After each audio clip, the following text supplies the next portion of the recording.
Hello and welcome to Willow Talk. Adam Peacock here with Alyssa Healy. Hi. How are you? Good. Feeling really good. Yeah? Yeah. Got some reasons why. Now you're back playing cricket and you... Oh, no, not that. Oh. 3 reasons. Yeah, what? 1, it stopped raining in Sydney. Yes. Brings a smile to everyone's face. Helps. Potential for golf. 2, Tommy Fleetwood won the Tour Championship and the FedEx Cup. I know it's a cricket podcast, but I think it's more of a story of resilience and character to see him win. So that's brought a smile to my face. Have you ever been as happy for someone from England? No, never. And I've never seen someone more universally loved than Tommy Fleetwood, which is really cool. Number 3, Brooke Henderson won at home. She's my favourite. So won at home in Canada as well. So a lot of golf-related stories, but Yeah. And an Australia one too, but that's all right. I was going to say as well. And 4, Brad Haddin's not here. I thought that might have been one. No. Breaking news, Hads is having his lips done. So he's not with us today, but I'm sure we'll get a look at it on Wednesday. Hads, if you're out there listening, I'm surprised because when you're not here, you don't listen. But no, hope it all goes well with that. We'll look forward to seeing you. We actually really look forward to seeing you in the studio very, very soon. Now, Hads will be back very quickly. And today, in the meantime, we're going to talk about the one-day series. We're only going to talk about the third match. That was extraordinary. Wild. Like 2 for 870 or 2 for 400 odd, second highest of all time for Australia in a one-day international for the men. Yep. And South Africa obviously thought about straight away at that innings break, okay, when's the flight home? Because they didn't serve up much in response. Well, I don't know if they knew, but you can't get out of Mackay after about 8 o'clock, so they may as well have just tried to chase it down. But I like Mitch Marsh's comments. He said there's no such thing as a dead rubber when you're playing in these series. It's you're still playing for Australia and representing Australia with pride, and to go out there and put a performance like that, more so for the crowd in Mackay, I think as well, to have rolled out in the numbers of the way that they did, to put on a display like that, I thought was really cool. Has that ever happened to you out in the field where if you're playing somewhere where you need to get a plane home, it gets to a point in the game you think, geez, if this wraps up quickly, I can get the last flight out of town? Yeah, last Sunday in Brisbane. Against India A. Yeah, you're actually out there and you go, we're in business here. Yeah, chasing 220 odd. I think we could get this done quicker than what we potentially thought. But logistically, does it become a problem because you go, oh no, I haven't checked out of the hotel. I have to go back there, get it back there. Could still make it all work. I still had to get some physio checks and whatever I did. Got all that done. Still got on the 7:30 out of Brisbane. But no, yes and no. I mean, flying out that night also diminishes your chance of post-series beers. So sometimes you got to weigh up the... There's a balance to be found. Yeah, the Golden Gecko in Mackay, steer clear of there, but I'm sure that was an option. The Golden Gecko. Yeah, it's not a good place to happen. No? I mean, you got to experience it once, but just, once is enough. One day. I did message Megan Barnard, who's obviously on the ground there at Mackay, and said, be careful. Fair enough. Well, we'll hopefully hear from Megan through the week to see if... God love Mackay. Now, there's a bit happening around Australia as well. We're going to look at some of that, including some tough news for Lance Morris. That's a stinker. Now, Cheteshwar Pujara... just the wall, as he was known as, the new wall after Rahul Dravid. But Pujara, he's retired from all forms of cricket, and we're going to look at a superb career. He was one Indian player who absolutely loved playing on Australian soil, correct? Oh, yeah. I think he showed most of other people around the world how to do it, how to keep the Australian attack out for long periods of time and find a way to score runs. So, yeah, sad to see that, but, I mean, he's had an amazing career. So, good luck for the future. Exactly. I think commentary is going to be his thing as well. Cool. I think you'll get involved in that. Nice to pick his brain. And also, we've got an Ask Heels. Oh, no. Yes. Oh, no. Yes. We've thrown it out there to the Secret Cricket Club. Yeah, this is... Can't wait to get myself in trouble again. The Ask Heels and the Ask Hads is purely out of a thing the night before we put a rundown together, and then... We've run out of things to talk about. I basically go, geez, the rundown's a bit light, producer Joel. Yeah, let's do it. Bang. Right. Out it comes, and we've got some beauties. I promise to tell the truth. From our audience. Now, make sure you check out our social media channels at Willow Talk Podcast and on Insta and TikTok. Plus, check out our YouTube channel at Listener Sport for all our full-length episodes and shorts. And the Willow Talk Podcast on Instagram is exactly where the Secret Cricket Club resides. So that's where we put out a few little offers like an Ask Heels to our listeners. We put a video of Hads talking about his dodgy umpiring and some good responses. Michael said, I coached umpired against a bloke who opened with, I don't give LBW unless it's plum. My number 3 came out and launched 27 from 9 and suddenly his offie bowling half trackers around the wicket was plum. All of a sudden. So we want your interesting. Yeah. And you can throw up some match fixing connotations as well, or umpires that perhaps want to get to the Golden Gecko and Mackay, for instance, and wrap things up quickly. Message the worst umpiring decision either you've seen or come up with for your own personal benefit. Maybe not match fixing, but you know what I mean. Yeah. Just some fun. We've actually got a prize to give away for our best one. Yeah, we do. Remember this? Yeah. Now, Hills, we talked about this on a recent episode about the fast bowlers specialist batting gloves, which have got, as you can hear for our listeners, that's plastic where the end of the fingers are to protect the all-important fingers for the fast bowlers. Just describe those. These are from Kookaburra. Good friends at Kookaburra have sent these in. Yeah, Lockie Kookabat Cave, best in the business, sent these up. He obviously loves the podcast and heard us talking about them and said, why don't we have a pair so we can discuss it a little bit more. But yeah, for those that are listening, not hearing, there's obviously a layer of plastic protecting the fingers, and the fast bowlers like it just simply for that extra little bit of protection. We know that they need their hands to do their job. Mitch, Josh both wear them and actually claim that they're quite comfortable. Obviously a little bit heavier than maybe what you'd feel in a normal batting glove, but that's what the price you pay for the extra protection, and haven't had an injury since, which is touch wood, should remain the case. But yeah, like I don't know how to describe it, Adam. You can describe it better than I am, but it's just full of protection. It is literally the hardest plastic. You can't. You put your fingers on it, you can't even move it. Yeah. Like it doesn't bend. There's no, nothing you can do with the plastic. It's to almost. be honest with you, I've never actually worn them, so this is the first time. Yeah, so even as a wicketkeeper, you wouldn't wear them to protect your fingers?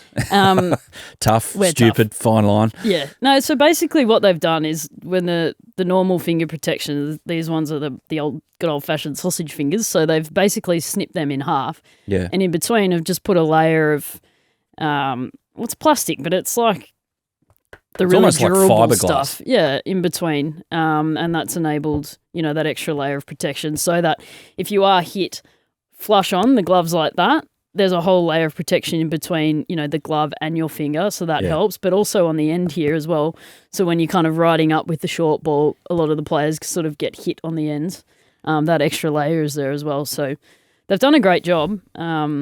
And then on the side to protect the index finger as well, down the side there, because that's... Because all cricket gloves have always left that little gap, which we never really understood. You can get hit from the side, but Kookaburra found a way to counteract that, and the bowlers love it. So yeah. So we've got these gloves to give away for our best rank umpiring story. Oh my God. That you've seen. It's going to be awesome. Okay, so send them in, and we've got a pair of gloves to the best one for summer. And just in time for summer, we've got 2 Kookaburra beanies as well. Sweet. So maybe we can give this to a, not really applicable for those in North Queensland, but you can have them anyway, but maybe one for those in Tassie. I reckon Hads has got to pick the best story. Yeah. After his dodgy umpiring himself, he can pick the best story. Yeah, exactly. I reckon Hads, when he umpires, he still feels like he's wants to get involved in the game too. Well, I feel like he told another story the other night, not on podcast, but we were talking about umpiring again the other night, and I feel like he told another one, so we might have to get another one out of him at some point. He's got a whole back catalogue, the great man, so when he's back in here with his new lips, he can tell us what's going on. Now, let's get to the one-day series, which happened on the weekend, a game on Friday. We'll skip over that one and get to the one on Saturday. No, overall... out of a series like this, which feels like it's just squashed in the calendar because it needs to be, did Australia get out of it what they needed to? No. Why is that?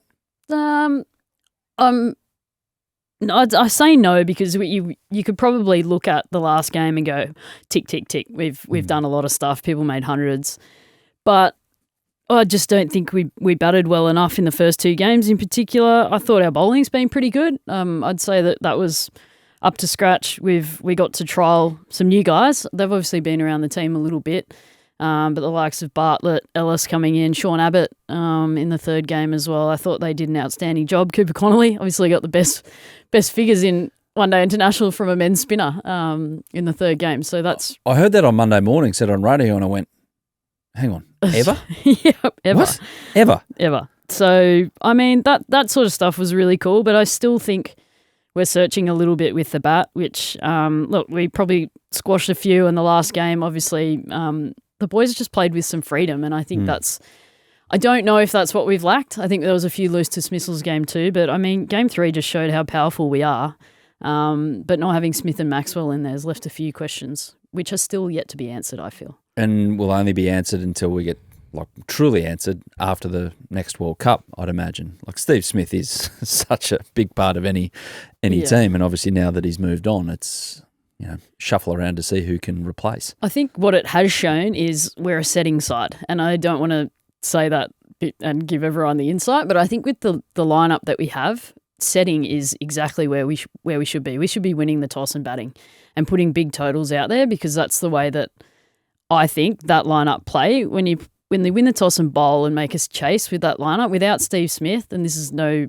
disrespect to anybody else in that lineup, I think there's a few in there that could do a similar job, but I think the way that we are and our experience levels, just let them go out there with freedom and let's make 400 and let's put teams under pressure knowing we can do it with the ball in hand. So maybe it's a little rethink about strategy-wise in that regard, but, I mean, it was good to watch. It was. Do you get the feeling that Mitch Marsh... You hear this in media all the time. People say something in media and then it happens in the next instance and then they take all the credit. So right here at Willow Talk, we're going to take all the credit because I think we mentioned it in our last episode last week. Why are we winning the toss and bowling all the time? Mitch Marsh, I think it was 21 times or 20 times that he did that. And all of a sudden, well, Mitch Marsh obviously is a Willow Talk listener because he was going to bat if he won the toss in the second one and did bat first in the third one. Well, I think when you looked at the way that we shaped up as a side, and it's not just about Steve Smith and Glenn Maxwell, but they're two guys that can get you out of trouble. Steve Smith, he's going to anchor in innings. He's really good at what he does. And if we get a little bit behind the 8 ball, Glenn Maxwell comes in and is able to change a game. And we saw it in the World Cup. We didn't get lucky. He played really, really well and got us out of some trouble at times. But I think the way that we're setting up now as a batting lineup, people are still in some unfamiliar positions. They didn't have the runs under their belts at the same time. Let's bat first. Let's go out there and back our bowlers to be able to defend whatever our powerful, because we are powerful, our really powerful batting lineup can do. I mean, the two openers in Marsh and Head, they get off to a fly every single time. And you're giving, someone like Cam Green the license to come in and do what he did in game 3. I think, why not? There's no pressure on when you're setting. It's in vogue. Big hitters turning down singles now in white ball cricket. Cam Green did it again there and went 6-6-6 after it. So I don't think there's ever a question of now, why did he turn down that single in the middle of it? It's just a run's a run. No, there's matchups now that can come into it heavily. Yeah. Travis Head, incidentally, 142. Every time Travis Head has scored a one-day ton, Australia win the game. There you go. That's a good sign. That is a good sign. So, but the thing about batting first setting, is it conditions dependent though? Because you saw World Cup final, for instance. Yep. We were more than happy to bowl first because they knew that the conditions were going to change when the lights came on the subcontinent. Yeah, well, 100%. I think that does play a role in it as well. And there's some instances where you probably would like to chase, but I think in Australian conditions, if you go out there and bat first on traditionally what are really good batting wickets and put a big total out there with the bowling lineup that we've got and the guys that are coming through, back yourself to defend it, because I think if you give the players, in particular in that top 5, a license to go out there and take the game on, we're going to set a good total more often than not. Yeah, it helps. So Head 142, Marsh 100, Cam Green 118, not. And Alex Carey in at 4. What did he go so far up the order? Half ton off 37 balls. Oh, I'm not sure, but I thought that was really cool. I think maybe the left-handed gave them a little bit of a different look, but he did a great job, I thought. Played a little bit of I think at one point they had a 155-run partnership and Alex Carey had 40 of them. So I thought, yeah, why not? A nice little matchup, maybe related decision, but it was nice to see him get 50 not. And, just sort of bat at the other end and compliment Cam Green, who was hitting them to all parts. And one was bowled off the pitch to Alex Carey. Oh, my God, that was the funniest thing I've ever seen. He somehow hit it. And Kerry O'Keefe couldn't help himself. Yep. Again. saying, Steve Harmison just texted saying that was a good delivery. Poor Harmy. Love you, Harmy. You're legend. He's done well to hit that, to be completely honest, and then unlucky at the same time because it would have been a no ball. He probably would have got a free hit, but good cricket all round. Well done by the bowler. I mean, he kept it to a 2. It was only a 2 at the end of the day, so well played. Marnus, that was a brilliant catch diving forward as well. But his contribution in Australian colours again, how would you surmise that? I really thought he was going to make some runs in game 2 after getting the ball in hand and taking a few wickets. I mean, you definitely can't doubt his intent, his energy, his passion playing for Australia, and I think that's why Australia want him in the side. I mean, he brings that energy. I actually thought throughout the series we were a little bit lacklustre at times in the field in particular, but he's all about that. And I think in the Test side, he definitely brings that energy and can field anywhere for that side, which I think is really important. So probably not the amount of runs that he probably would have liked to make, but at the same time, I think he continues to show how important he is in that side. And I hope that he's there throughout the summer. It does. I've long thought this about there should be some kind of recognition given to, at the end of the day, put your scorecards up. So batters, bowlers get their figures up. Yep. It's binary, black and white, bang, they're there. Should there be a fielding scorecard? Well, I think that's an internal, I don't know what the boys do, but we have a fielding leaderboard at the end of every series. So at the end of every game, you get rated on different things like your throwing efficiency, so back to the keeper, obviously your catching, your movement off the ball, actually you get quite highly rated for. So if you're on the boundary making the effort to run into the circle to back up, you get points for that. So the more points you accumulate throughout the game, and then obviously through the series, you come with the leaderboard at the end. It's not, we don't get a trophy for it, but it's a nice little tick off to see who's doing the right things. They might not necessarily be taking all the catches, but they're moving well, creating opportunities. I think it's a nice way to sort of do it, but maybe that's something we can bring in. I know Andrew Simon started the fielding leaderboard in at Fox Cricket for a bit, so maybe it's something we can rediscover. You can put a stat on anything now. I mean, footy, they've got the kick predictor when they're taking a conversion.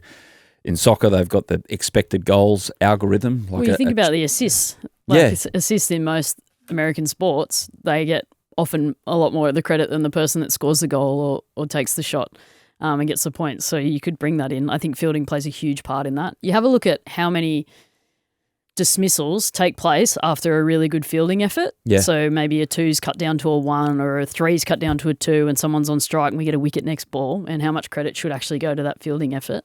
We could probably pay a bit more attention to that. So with Marnus, you could put up, like, okay, his contribution with the bat is 30 runs for the game, but he saved 20. Yep. So his contribution is actually 50 runs. Yep. I don't know if he goes out and if he saves his 20th run, he goes and gets a bat and holds it up to the crowd or anything like that. But, for catches, the difficulty of catches, there's some kind of, number we can put on that. But that's something as a cricketer that, I mean, being an all-rounder is amazing in the game because you always get an opportunity to contribute. If you don't make runs, you can bowl. But everybody has to field. Not everyone, bowls and bats all the time, but everyone has to be out there in the field. So the more impact you can have out there as a fielder to do just that and impact the game and maybe make your contributions even greater is important. And Marnus is all about that. He's about doing the right things, doing the little things in particular to get Australia over the line. And that's what we love and that's what we want to see him in the team for. So hopefully he can just get some runs under his belt so we can stop talking about it. Well, we're going to, I think, how I just love giving things away. Like, for instance, you organised this from the crew at Kookaburra and then I've just decided to give it away, the gloves. So they don't fit me, so. And I can't really do the gardening in them. So my cricket days of actually playing on a weekend are very long gone. However, I think we can come up with something for summer, a fielding award for the Ashes, I think. Okay. Yeah. I think we can do it. And I think we might do it for the Women's World Cup as well. Oh, all right. Yeah. Well, I can actually give you the statistics after our World Cup about who is leading the fielding. We could do it. I could do the breakdown for you after every game, if you like, and we can nominate it. We're going to call it the Queen or King of effort areas here on Willow Talk. Cool. Because that's what fielding is. Yeah. Effort, correct? Effort and attitude. Yep. Yeah, effort and attitude. Yep. It's like fluids and enthusiasm. Yep. For post-game. Yeah, there you go. So next series for the Australian men, it's October, a T21 against New Zealand, and a one-day series which I think the tickets have just gone gangbusters, as you'd imagine, around the country on October 19, White Ball Series as well. And the one-day cups for the States starts on September 16, Shield, obviously October 4, so just around the corner. Yep. Just around the corner. 8 games against, obviously the 3 in New Zealand, important, but 8 white ball games against India at home here. I think that's going to be a really good litmus test of where we're at as a side. I think hopefully the big guns are back for the one-day side, but the T20 in particular, with the T20 World Cup next February, we're going to start to line up with our proper side, I would have thought, so it'll be good fun. Yeah, for that one-day series, will there be a shortage of cotton wool availability to buy off the aisles at Coles and Woolworths, or because it's going to be all around those players for the Ashes, or are they going to actually be used in that? No, I reckon it's perfect prep from a bowling perspective in particular. I think the main quicks will hopefully be a part of it, because they don't want to bowl in the net. They'd rather be out there in a game. They can get their loads done and prepare. Obviously, got a Shield opportunity as well before the Ashes, so I think you'll see our best side in both of those formats, and it's going to be a good series to watch. There you go. Some other news around Lance Morris, set to play in those one-day matches. He was sent home to Perth, lower back soreness, bang, stressy. Yep. Stress fracture, injury.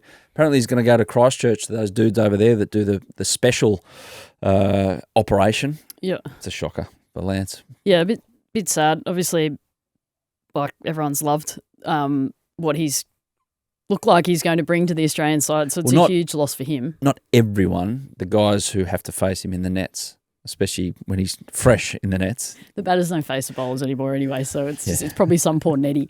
But yeah, that's sad. It's obviously going to be more like a 12-month recovery on that. But there's some guys that have had that surgery and it's gone well for them. So let's James hope. Pattinson, Shane Bond, I reckon. Ben Dorsch has had a Yep. I don't know whether it's like fused or he's had some sort of back surgery and he's held up well after it. So I hope he goes well, because we like to see that raw pace and talent. Cam Green came out and said that he would like to play Shield in the Ashes lead up, as opposed to the White Ball Series against New Zealand and also India, in order to sort out his bowling workload. Fair?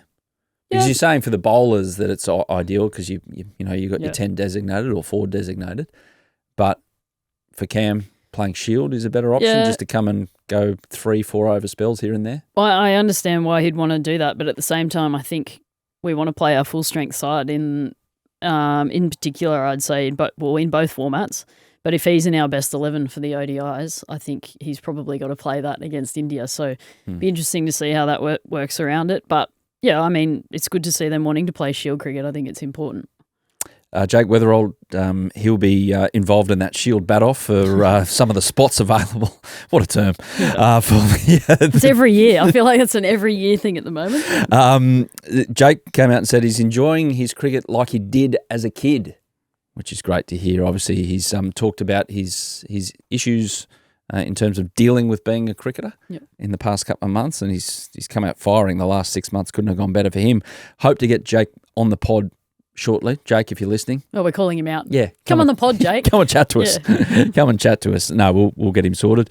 After a slow start to the 100, Steve Smith scored 47 not to secure a win for the Welsh Fire. He has been involved in 7 innings, 133 at an average of 22. Numbers in the 100 are a really hard thing to go by. It's just such a different format. Welsh Fire too. They get the pretty slow wicket down there at Sophia Gardens, so it's not easy for him down there, but yeah, I'll tell you what, the 100's been fascinating to watch. The men are pretty well set with their top 3 or 4. They're probably pretty well set with who's in the finals, but the women are right in around the middle there. There's a lot of punch-ons for for that 3rd spot going into the final week of the competition. So it's been fascinating. I've been loving watching it, and the Aussie girls are going well over there, which is cool. And speaking of the Aussie girls, the 4-dayer against India A, won by 6 wickets. So good. Rain played a factor in that, so to get a result is a fair old effort. Give us a rundown exactly what went on, who starred. Yeah, well, Sienna Ginger, let me get that out properly. Sorry, yes. Ginge. Making 100, how good's that? But I think the girls, rain interrupted, but it seemed like day 3 they held on with the ball. They created chances, managed to bowl India out. I think they were chasing about 270 on the last day to get the win. Got it done easy in the end. So, pumped for them. It was obviously a bit disappointing losing the one-day series in that leg after dominating the T20s. But to go out there, red ball in hand, Georgia Prestwich outstanding with the brand new red ball in the first innings. So just shows we got depth. In particular, I think in the longer formats of the game, the one-day game, I think we're well covered. So, it's great to see them get the job done.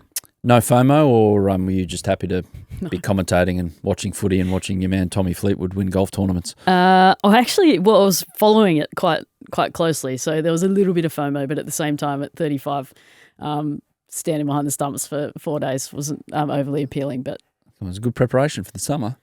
Yeah, I shouldn't say that out loud, should I? But no, I followed on, and I was on the text message to the coaches after the game saying, "Yeah, the girls." So I thought it's awesome, and the more opportunity these young girls get to play the longer formats of the game, I think is only going to benefit.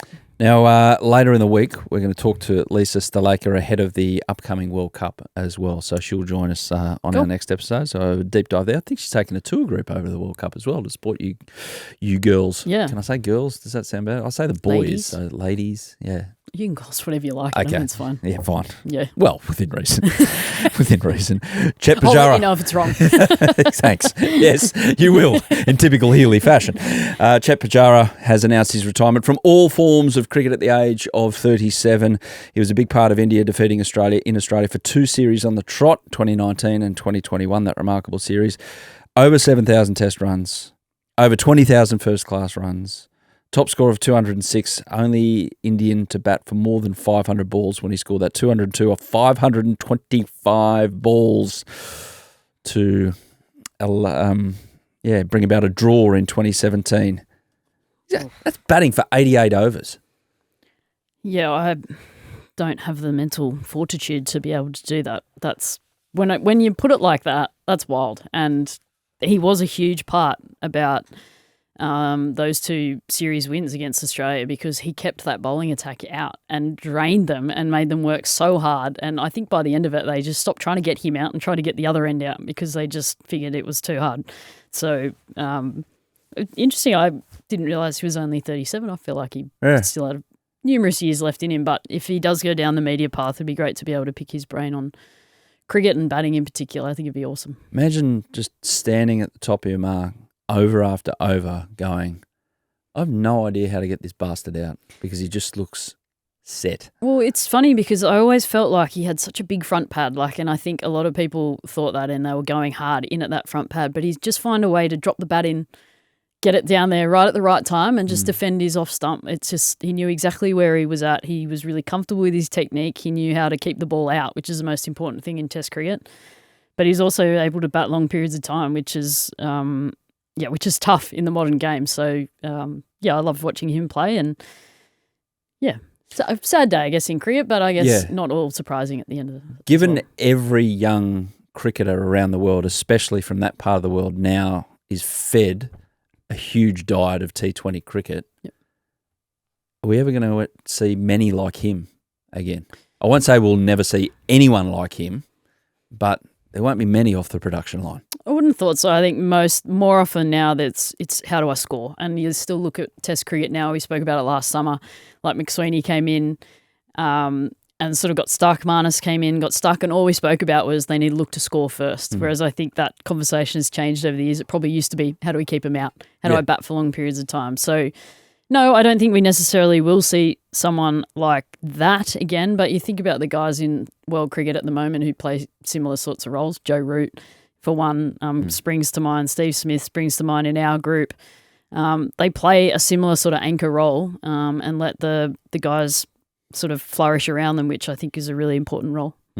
Just one of those guys who kept it low key as well. Yeah. Like when all that was going on, Rishabh Pant and some of those series, Virat obviously just needed that fire. He just walk from slip to slip, just have a cursory glance at a few things, unless he was one of those sneaky ones who just got away with it. I haven't heard too many of those stories, but maybe Hads might be able to give us more of an insight into there. But just went about his business, which some of the best often do. And producer Joel, always a fan of Pujara because he signed a pair of gloves in 2013 when he was pesting around the Eden Park nets. So that's why we are speaking about... Get him in the Good Blokes 11. The Indian legend. Former Indian legend. Actually, not former. He's still alive. He just retired from cricket. Anyway, after the break, drinks break here on Willow Talk. Back in a sec with Ask Heels. You ready? Ready. Ask Heels. Oh, no. We didn't give you the warning on this because you you really might not didn't. have turned up. So I was feeling a little unwell this morning when I made the decision to come in, but I may have called in sick with hay fever. filtered through them. There's nothing too bad. No, it's all right. I just, whilst I always can bring a story back to myself, I don't enjoy talking about myself too much. So we'll see how this goes. There is a brilliant one about aliens, which we'll end I'll answer the that one. episode with. Yeah. So, yeah. Great. But we'll start with John's question. I do believe in them, by the way. Yeah, you do? I do. I saw a cracking video the other day on Instagram. Mitch actually sent it to me Oh, must because have he been knows real. I'm a weirdo. Yeah. Of a crop circle being formed. Someone Yeah. set up a CCTV camera and formed in like real time. Yeah. Aliens are real. There's Mitch on his mower. It was probably on the loo, but that's all right. Okay. John asks, Yep. have you observed the attitude of male players change toward the women's game throughout your career, from when you started to right now? Oh, 100%. And I don't think it's necessarily an attitude thing. I think it's just become normal. And I explain this to the next generation a lot, that like the Phoebe Litchfield, that age group, is that they've grown up, the boys of their age have grown up and they've seen women's cricket. They know it exists. They train alongside them. It's a fully professional sport now, and they don't see any different. Like, we're not fighting over gym equipment. We're working together to get the best out of both programs. So that's changed. But I mean, I even just enjoy personally seeing the people of sort of my uncle's era and getting the opportunity in the Combox now to sit alongside them and talk to them about cricket. It's not necessarily the old question about, well, what's happening in the women's game? How does this differ? How does that differ? It's actually just a conversation now about cricket. You know, what would you do in this position as captain? What would you do here with the gloves on? So, but I think it's awesome. I don't think it's changed because of anything. That we can just see it a lot more now and probably just appreciate that, yes, it might look a little different, but it's still cricket at the end of the day. How was commentating with Hads, by the way? He's different on Was it comms. weird that you didn't fall into Willow Talk mode and just start talking rubbish to each other? Or? Well, there was a bit at the start being like, how many times can we drop Willow Talk? And nobody did. We were way too professional. No. I actually didn't get to commentate that much with Hads throughout the night because there's obviously only two of us on. So maybe next time. He's very professional in the Fox Sports setting, not so much on Willow Talk. Can't believe you didn't mention Willow Talk once. I know, but the closest we got to it, we were talking about something that we spoke about the other day. Just didn't come up. Well, it did, but you just... anyway, Sorry. Next time. But we did look all glamorous. Oh, yeah. We were Willow Talk all dolled up. Yeah. What, Hads didn't have his Mountain Dew trucker hat on. Can't believe it. He had a suit on. Yeah. Oops, I just moved the desk. It's another question here from Trace on the Secret Cricket Club through Instagram. All these questions for Ask Heels. What's Mitch's most annoying habit? He'll love this, that this has been asked.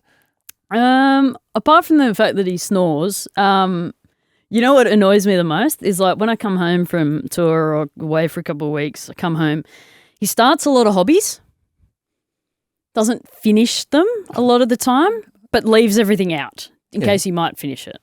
Yeah. That it's annoying. What, like puzzles or train sets? No, like, so he might start painting a door. Yeah. But he doesn't necessarily finish it all in one go. So then the paint's left out, the door's left all taped up. It's like, when are you going to finish that? That's not a hobby, that's a chore. It's not a chore, it's a hobby. You didn't need to paint it. Well, obviously it did. The door needed painting. Nah. And then got halfway through and said, stuff this. It's just little stuff like that. And I'm like, are you going to put that away? Have you finished with that yet? Do I need to finish that task? God love him for starting the task. This just sounds like common male behaviour. Yeah. Can I say? Yeah, that's fine. Yeah. And common female behaviour to pull him up on it. No, I normally have to finish the task. That's why I get grumpy at it. Yeah, and put it away. Yeah, I'm going to do it. I'm going to do it. Yeah. Like, yeah, When? I'm going to do it. I'm going to do it. Not now. Yeah. I'm watching TV. Leave me alone. Sorry. No, but I like that he's giving it a crack. Giving it a crack and annoying you. Just let me know when I need to ring the professional. Roger's got a question. Who's the current holder of the Steely Cup? And is there a punishment for the loser? What is the Steely Cup? What? Have you been living under a rock? Yeah. The Steely Cup. Remind me. The Steely Cup is our golfing trophy at the end of the year. Okay. Yeah. So I think I've won 6 out of the 7 years that we've been playing it. Mitch has held it once. And I was so filthy that I lost that year that I didn't present it till April. You present it on New Year's Eve. And I waited till April. I was so dirty. So I'm the current holder of it, but I don't know who's winning this year, actually. The rain's really dented our ability to golf this winter. So no punishment for the loser. It's just shame. Now I get it. Healy, Starc. Yep. Okay, cool. I thought it was down to something that got nicked once. No. Anyway. There you go. Thank you for explaining that. Milo asks, as fans, we know keeping is demanding, but could you explain the physical impact it makes on you and how you train for it? Here we go. This could be an 8-hour answer. Yeah, well, I don't know how to explain it, but I think it's just like your body just wears down over time. I think your knees, funnily enough, everyone always asks me, like older players always say like, how are your knees? How's your back? Like how are your hips? And I'm always like, they're fine. They're okay. Like I'm going really well. And then one day you roll out of bed and you go, oh, my knee hurts. Oh, my hips are a bit tight today. Oh, my back's a bit sore. My upper back, my thoracic is as stiff as a board. So there's just little things like that tighten up over time and probably grind you down later in life. And how you train for it, I think by doing it is quite literally the way you train best for it. You can do as many squats in the gym as you like, but I think unless you're actually training specifically for keeping, you're not getting what you need out of it. So that's probably the best way to do it. Aren't you squatting enough? You don't need to. Yeah. I would have thought. In season, there's not a lot of squats being done. It's probably more maintenance around your knee health in particular. But yeah, you just do it. You train for it by doing it. Dive lots. Could actually be setting you up for a really long life, because I watched a Netflix series on where people have the longest life expectancy, and they delved into why they do it, and some of it, like there's this place in Greece where they've got a really good diet and it's really healthy, get a lot of sun. But in Japan, there was a lot of talk of the fact that they're very active in their daily chores and they do a lot of squatting and everything like that. So, you know, they instead of sitting on a chair or whatever, they just squat down and do something on the floor or whatever. So if you want a long life, wicketkeeping's not it. But, that's a good point. Yep. It's a good point. Yeah. Arthritis is where it's at. Noel asks, how frustrating is it being the smartest in the studio and having to constantly carry the other two? How did this one get through the sensors? Oh, Noel, how did you know? You know what? Quite often I'm not the smartest in the studio, but I'll pretend to be. So who is? Don't know yet. I think from a general sports knowledge, you are, Adam. Oh, thank you. Hads and I just like to talk shit and get on with it. But it's good fun. We love it, Noel. Exactly. Henry asks, when was the first time you met Hads? Well, I actually don't know the answer to that, but I loved watching Hads play, and I can't say this while he's in the studio because, you know, his head's already big enough for that trucker hat. So I loved watching Hads play, and actually Matthew Mott, when he took over as Aussie coach, back in the day, he used to call me Mini Hads because I used to basically bat like him. There wasn't a lot of Ian Healy in my technique. It was a lot of Brad Haddon. So, I can't remember the first time I met him, but I'm grateful to have met him and now I'll be mates. It's good fun. Yes. Wonderful story. Nick asks, it is. Nick asks, sometimes you meet your heroes and they let you down. Yeah, we've already told that story and I still won't name names, but he's let me down. Nick asks, what is the most embarrassing moment as a player for you? Oh my God, where's the list start? I've had a lot. There's been a lot, and people will give you shit for it for the rest of your career. But I think one of the funniest ones I had was that WBBL, I think it was last year. As a wicketkeeper, sometimes you got a helmet on, you don't know where the ball goes all the time, and someone hit a top edge and I didn't know where it went. And I literally was standing there like this, like, where is it? And it hit my glove, came down and hit my glove and fell to the ground. And everyone just thought I was... losing it? Yeah, having a moment. But I generally didn't know where the ball was. But there's a lot of times where I've fallen over or just done something stupid. So, it's hard work. Here we go. This is good with a tour coming up. Josh asks, if you could send a teammate to the opposition just so you could smack them for 6, who would it be and what team would you send them to? I don't know in my team at the moment. Oh, look, I'd love to hit Shooter for 6 because she's so good. Yeah. She's actually really hard to hit for 6. So I would send her maybe to England. They can have her for a 1 ball. She's part of our interview subjects for our upcoming content day with Cricket Australia. So I might bring that up with her and see what the response is. Yeah, she will give it straight back to me and will tell me that I probably never have hit her for 6, which is true. So I think she'd be the most open to it. Okay. I'll put it that way. None of the spinners would like that. Fair enough. Andrew asks, who's the most annoying person on tour? I think if you don't know the answer to it, it's you. So it could quite possibly be me, but I try and keep to myself a little bit. So I'm not sure. To be honest with you, no one's actually that annoying. Everyone gets along really well at the moment, looks out for one another, which I love, and I'm not trying to give a soppy on the fence answer here. You've achieved it though. Yeah, I don't have anyone. Okay. I mean, our Triple SM staff are always late and never organised, so maybe them. Really? Yeah. They're meant to be the drill sergeants. No. Triple SM, by the way, everyone, it's a fancy acronym for the people who are fitness trainers. Sports science. Probably management, now that all loads are managed. Sports science, sports medicine? I don't even know the name of it. Sports science, sports medicine. Yep. That's the one. Now, Phoebe asks. Is this Lich again? How stoked were you when Pez announced she is returning to New South Wales? Yeah, it's a good question. I was very stoked. I think seeing Pez back where she belongs was a good thing. Haven't seen her all pre-season. She's been in the UK the whole time, and I'm not sure how many games we're likely to play for New South Wales this year. But if she gets a chance to run back out there and break his kit, it'll be nice full circle. At the end of summer, perhaps, potentially, or is the schedule not going to play ball there? I think the schedule. I was going to say schedule. How do we say that? Schedule.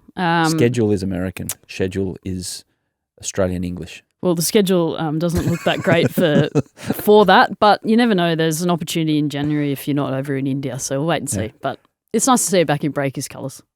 The last one. This is a cracker. Sporty Tales. Thank you for this question. It's very imaginative. If you were abducted by aliens who would release you if a teammate can solve a mystery or argue on your behalf to release you, easy. Who are the two you would choose? Oh, I don't need two. I only need one, and it's Megan Shute, because she can argue and never be wrong in her life for anybody. So really? if I had to bank on one person to get me out of that, shoot her. I don't even need two. Would it be arguing with intelligence and guile, or would it be pure force and anger and freaking let her go? Otherwise, bad things are going to happen. No, just force, and she'll wear you down. Mm. The aliens will cave. Have you planned for this, given that you believe in aliens? Do you think this is possible, that you could one day get abducted by aliens? We're going into strange places here on Willow Talk. Well, I guess cool. Really? I hope it's at a stage in my life where I've done everything. But if they release you, how cool would the stories be? Yeah. Do you think that anyone would actually believe you? No. Oh. Not in this studio anyway. I would. I'd like to see it happen to someone that's not from the deep, dark depths of America. I feel like if someone in Australia got abducted, I'd love to go and meet them. Wouldn't it be funny, though, if there was in another galaxy there was the exact replication of planet Earth? I think there is. I think they're a lot better at cricket than us. Can you imagine? Imagine.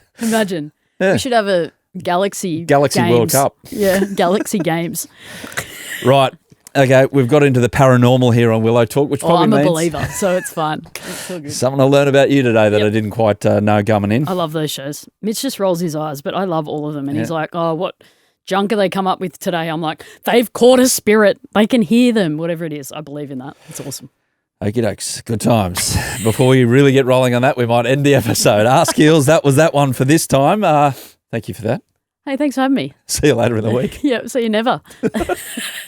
Yeah, thanks for watching the Willow Talk podcast on YouTube. Don't forget to hit the subscribe button so you don't have to miss an episode wherever you are. And while you're at it, check out these videos up here. They're mostly good.